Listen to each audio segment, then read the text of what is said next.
Kia ora, good morning. Welcome to Connecting the Dots podcast. Today, I would like to talk about ASMR, or Autonomous Sensory Meridian Response. This is a sensation that all the youths and that are doing all over the YouTubes and things like that. And it's basically, the way that our body reacts to sound and sight. We get the tingles and our hair stands on end, and it's a pleasurable sensation. And what I've what I've just found out is that it seems to be somewhat of a scientific mystery. It's caused a bit of a conundrum as to how it works. And when I was watching the 100 mysteries of unexplained things, and this popped up, I was like, really? People don't know how this works, like they don't understand why it works.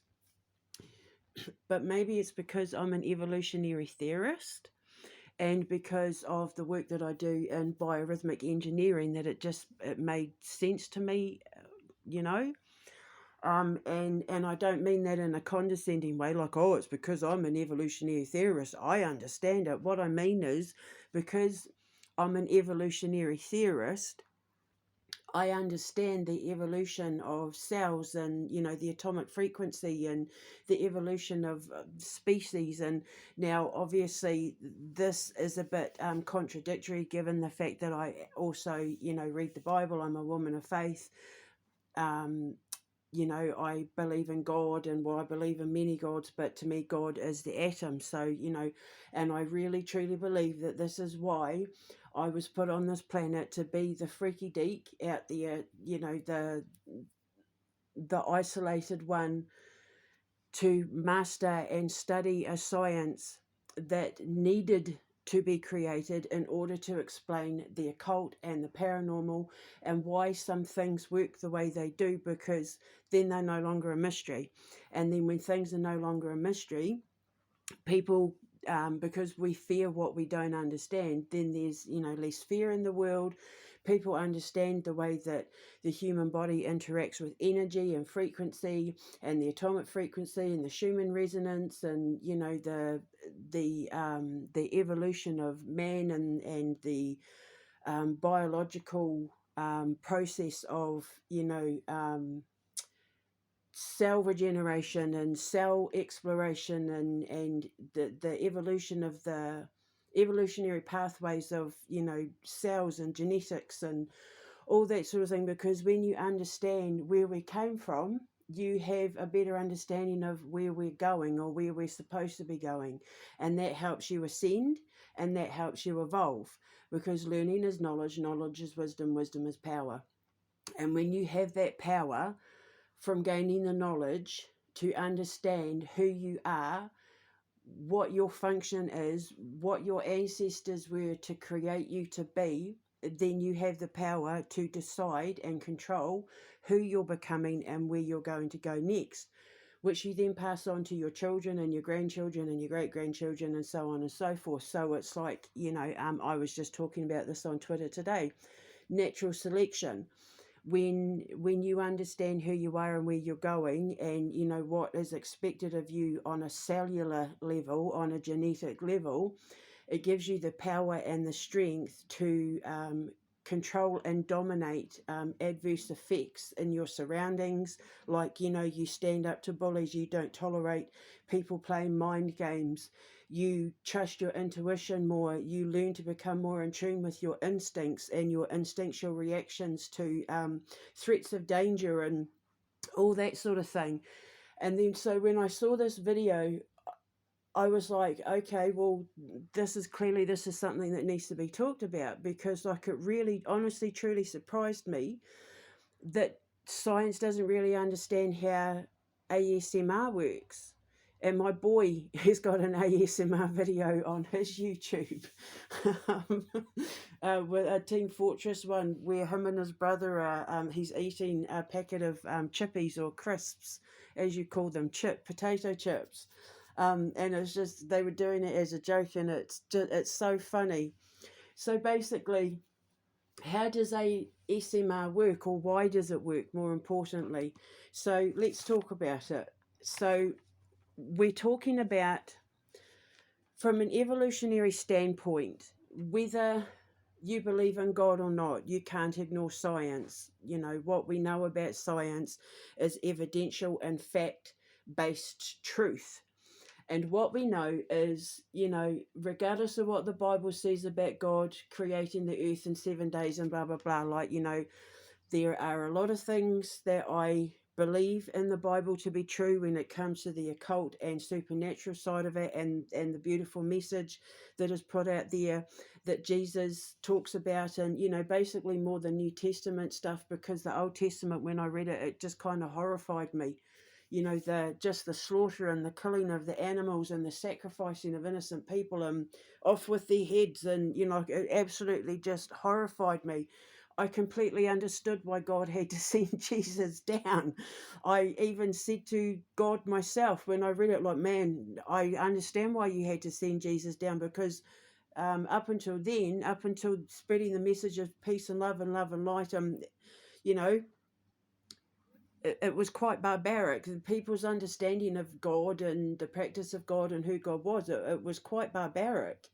And even though they slaughtered the poor guy that was trying to spread the message of love, which, you know, we still haven't learned to this day not to do, history just keeps repeating itself, because we keep trying to kill off the people and shut the people down who are trying to spread the message of love and light and, you know, ascension and balance and, you know, peace and harmony and that sort of thing, because, you know, the dark side rule. Um, I believe in about maybe 30% of the Bible. All the stuff that I know to be scientifically accurate to have been proven to happen, where, you know, the locations are real and there's documented evidence of things existing and all that sort of thing. But I have never believed that the Bible was the true word of God. I believe that the Bible is mostly made up of man's interpretation of what they think God was trying to tell them, and they mostly got it wrong, because it was all about how can we control the way people think and see spirituality? How can we control the way people connect and communicate with God? And that's what the Bible is. However, that is no judgment on anyone who lives by the Bible. As long as you live by the commandments and adhere by the rules of God, then, you know, he has no problem with you, and I have no problem with it. And, you know, it's whatever you need to believe in to make you be the best version of yourself. And if that's, you know, the Bible from start to finish, then God bless. You know, go out there, spread the love, spread the word of your God or Allah, or, you know, whoever it is that you pray to, and, you know, go with peace and love and light. And, you know, that's wonderful and beautiful. However, most people who, you know, spread the name of the Lord aren't themselves true believers, and that's what the Illuminati are. The false followers of God, false worshippers of false gods. And, you know, they appear to be good people, they appear to be people of God or Christians or whatever, and then they go out and do things that are juxtaposed to the word of God. And, you know, that there in itself is like a whole podcast. But what I'm talking about is the evolution of man, the evolution of all life on earth. And basically, how I understand it is this, is that earth existed and was like a dry, arid nothing. There was, you know, it was just like a clump of dirt, put it that way. And then with the sun heating up the earth, we got the formation of gases rising from the earth between like the radiation of the sun and the heat from the sun, and all that energy coming of the universe and surrounding the earth with the ionosphere and stratosphere and all that, surrounding the earth with layers, the same way that a human egg is surrounded by multiple layers before it becomes an embryo and, you know, a fetus. So then what happens is the mighty sperm, or in this case electricity, comes along, so enough gas builds up that it starts formulating clouds in the sky, which then generates static electricity, which hits the ground in like a bolt of electrical, like a thunderbolt of lightning, very, very frightening, like Bohemian Rhapsody. The bolt of lightning comes down and hits the ground and triggers the cells that were implanted in the earth, embedded in the earth from various comets and meteors that were hitting Earth, after the explosion of the Big Bang. So if you think of the Big Bang as a sneeze, and all the planets came out of the Big Bang's nostrils, and comets, and they smashed and collided with each other, and some planets, broke up and became other meteors and comets, and the sparks of which then became stars and suns, and all that sort of thing, and got flung through the universe, and like the Big Bang, the big sneeze. And then various comets and meteors, because some were able to create life faster than others. Some planets evolved faster than others, and then by the time sort of like we came along, there were already planets that had civilizations and life on it that had failed and disintegrated. And through the rapid rate of speed with which the universe was expanding, and these planets were going further and further out, and things were hitting them, and the bacteria and the cells were landing and hitting each other and basically creating life, giving birth. So a meteor would hit one planet, and through the cells left from that meteor, and then through the biological cells of a comet also meeting, when those two met, they created like a new cell, a new version of a cell. Just like when a man meets a woman and they have a baby, and his sperm meets the egg, and then that makes like a whole new offspring of her genetics and his genetics coming together to create a whole new genetic blueprint. So that is Earth. So what happened was, because we had like these little microbial cells and bacteria that were on Earth already, because of when we went hurtling through space and we got hit by the comets and the other planet, when we all collided, when planets got smashed up and broken into little pieces and became stars and meteors, and that sort of thing.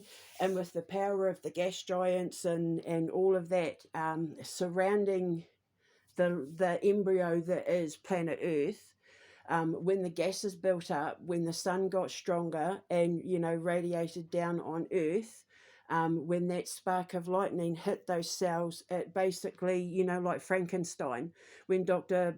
Frankenstein lifted Frankenstein's monster up into the sky, and that bolt of electricity shocked it into life. That's what happened. The bolt of electricity shocked these cells into life, and because evolution is biologically predisposed to either fight, freeze, or flee in order to survive, these cells were shocked into life and knew that if they didn't split and become productive biologically, if they didn't split and become more than the greater part of itself, it was going to die out. So they were basically shocked into life. And so what happened was that cell split into multiple cells, and split into more cells, and split into more cells, because what happened was, as a result of the gas building up and the electricity hitting the ground, and the sun heating the ground, and the gases between Earth and these clouds, and that we then got rain. And when the rain came down, it was able to sustain the life that was starting to form on the surface of the planet. And then those cells became jellyfish, and those jellyfish became things like dolphins and whales and sharks and fish, and like axolotls, and then snakes and lizards. And because in order to escape from the predators that were in the ocean, dolphins grew legs and started to walk on land, and became various things that became monkeys, that became bats and pigs and cows and bananas, and all that sort of thing, and then became humans. So what does this mean for ASMR? Basically, because of what I've just explained, the reason why ASMR works, hang on, I'm just going to turn on my light, is because of echolocation. Things like echolocation and electroreception and electrogenesis. You know, I talked about this with the dendrolite and the medicine wheel, like this is all connected. So, you know, echolocation, it's found in a number of vertebrate species and rayed finned fishes and egg-laying mammals. So, you know, the ability to be able to see things when you hear sound. You know how I say I'm a visual thinker? When I hear things, I see it playing out in my head. That is a form of like electroreception and echolocation.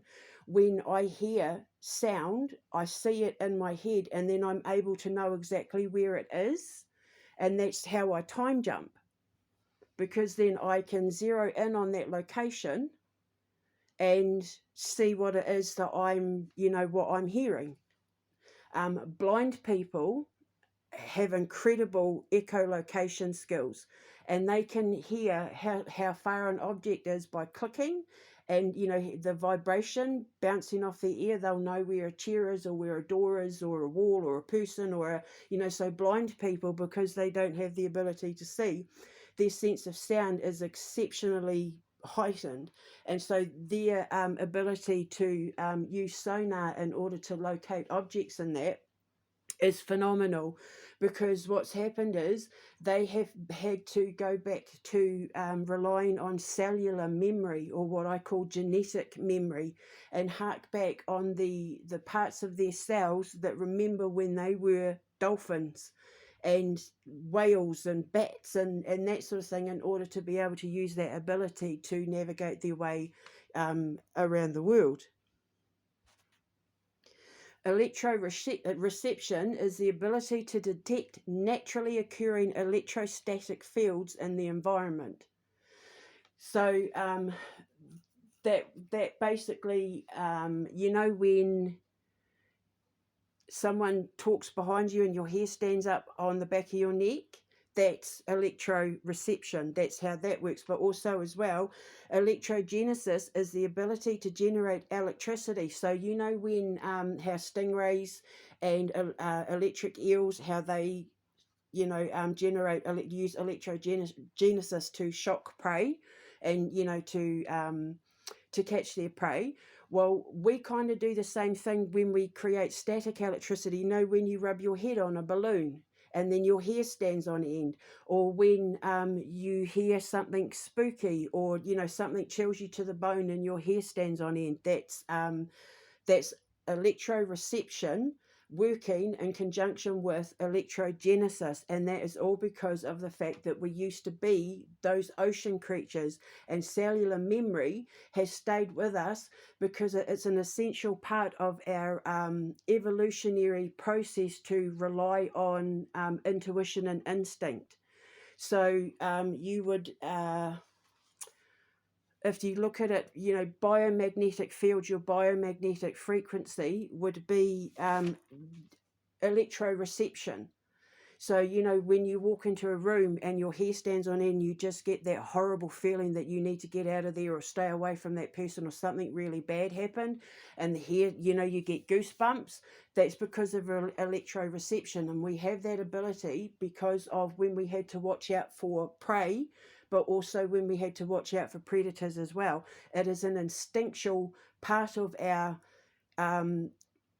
function to be able to know whether someone is friend or foe, whether something is food or something that we need to run away from. It is an essential part of human survival and all survival, like you know, animal survival in that as well. That's why animals are so revered by, you know, our ancient ancestors, and that because their ability to rely on instinct and intuition, the balance between their instinct and their intuition, or their biomagnetic and biometric frequencies, you know, is second to none. It deserves to be revered.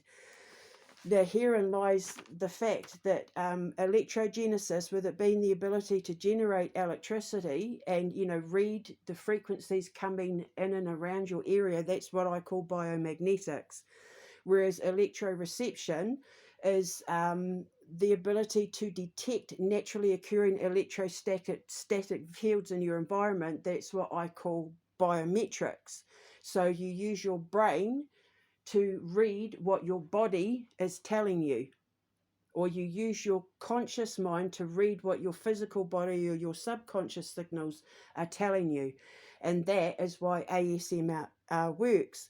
Our brains react to sound through our primary and secondary audio cortex, which sits in front of the pineal gland and the visual cortex. So what we hear is really important to what we know to be instinctual, what we see, and how we react to it, basically. So because of our primary and secondary audio cortex in our brain, when we hear it, we get an image of it in our head because of our pineal gland. Even if we don't see it visually, we will react to it anyway because of the pineal gland instantly reacting to what it is, the sounds in that our brain is picking up biometrically. Which then makes our body react biomagnetically, and then our hair will stand on end. So when you walk into a place that you think is paranormal and you get that feeling in your gut, that's because your electroreceptors have picked up on something that is abnormal, but because you can't see it, you don't know whether to perceive it as a threat or whether it's something to investigate. And then you'll hear the sound and your hair will stand on end, and then you will either scream and run away because your intuition has told you you need to get out of here, like run, because you either freeze, run, or fight. Fight, freeze, or flee. It's the 3 F's. And so, like, then when your instincts kick in and say there's something not right here, it alerts your brain, and your brain says run, or your brain says go and investigate, or your brain says take that mofo down, sort of thing, and that's an instinctual cellular survival mechanism to ensure that your genetics don't die out before they're supposed to. And ASMR is a really, really important function for human survival, because, I don't know that I can speak for everyone out there, but I'm pretty sure this has happened for all of us, especially young girls, especially women, I'll say, but I know for a fact that this has also happened to men. So it's not something that is just happens to women, because I know this happens to men as well. So I can't say it's primarily women, but I know women will primarily understand what it is I'm about to say. When you go out in public and there's that creepy guy who won't leave you alone, and he'll talk to you. As soon as he looks at you, you get your back up. Or he'll say that one thing that just sounds off. Or guys, that woman will come up, something just tells you there's something not right about her, that she's a gold digger, or that, she's out to cause trouble, or that, she wants to be a baby mama, or, like, you just know that there's just something not right about them. That's because of ASMR.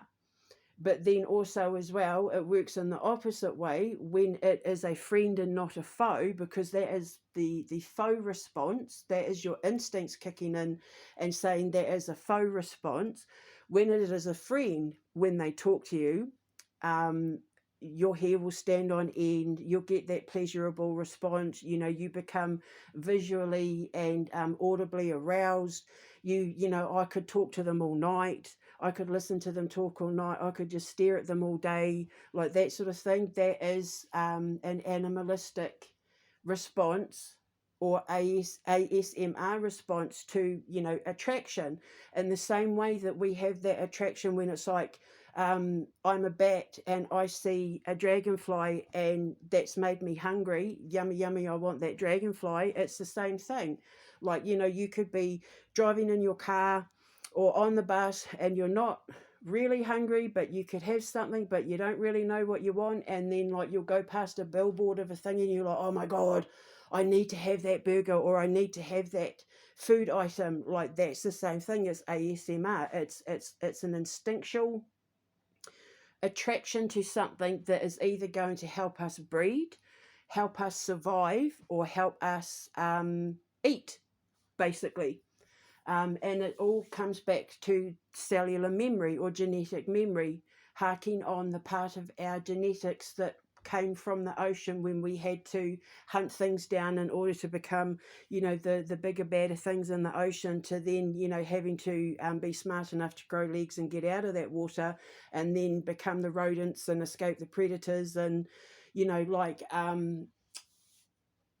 it's the way that humans have evolved is just mind-blowing. Like, it's just incredible the way that the human species has evolved. We just keep evolving and evolving and evolving and evolving and evolving. Whereas there are some creatures out there, some animals in that they got it right long ago and have never felt the need to evolve past what they are. That's a good thing and a bad thing. It's a bad thing for the fact that we now think that it gives us the right to hunt them to extinction, which is disgusting and wrong, and a sin against all evolution in the universe. But it's good in the fact that they are masters of their own genetics. They've mastered everything they've needed to become, and we should be learning from them, because if we can figure out how to live as long as some whales and live as long as sea turtles and mollusks and things like that, then we wouldn't need hospitals and we wouldn't get sick, and our only threat would be other predators. But we are the greatest predator on earth, and this is why people like me are here, to try and educate those who are likely to become victims and prey, to get that learning and knowledge and wisdom and power, so that they can stand in their truth and stand in their their genetic purpose, and join the rest of the evolving classes. And that has nothing to do with wealth, it's all to do with genetics. Join the rest of the evolving ascending classes to where we can eventually get off this planet, which is what we're supposed to do, because everything else got off their planets when they realized that if they didn't leave, they were all going to go down with their planets, which is why we don't have life on Mars and that, because they left a long time ago, and then we can leave the planet to the animals, and then they can figure it out for themselves or do with it what they will.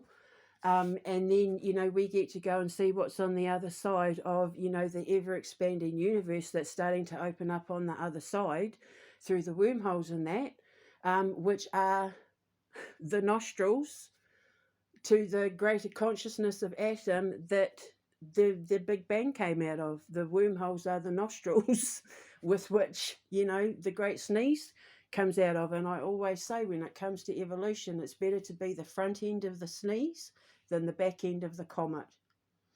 So that is how ASMR works. You don't have to believe anything I'm saying. It is completely up to you. I understand I'm not here for everyone. I'm only here for people that get me. And for those that get me, then I hope you enjoyed my podcast. And I will leave links in the description box below to accompany everything that I've just been saying, to just prove that I'm not talking out my butt. And I will speak to you later. Have a beautiful day. Ka kite anō. Mwah.